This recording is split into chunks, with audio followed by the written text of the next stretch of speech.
কি আবার কি করছো তুমি এখানে বসে আরে বসে?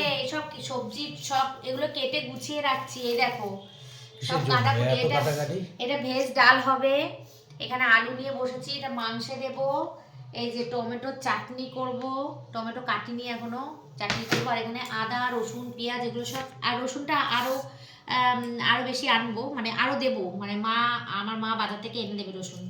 আর এদিকে আদা এটা বাটা যাবে, পেঁয়াজ বাটা যাবে, আর এখানে হচ্ছে মাংসের আলু কাটবো, ঠিক আছে।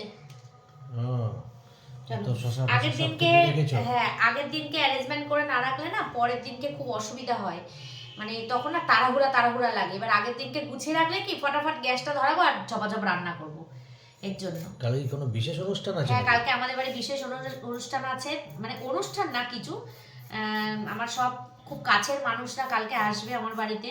তোমরা ব্লগ দেখো, আশা করছি তোমাদের খুব ভালো লাগবে, আর ধামাকা ধামাকা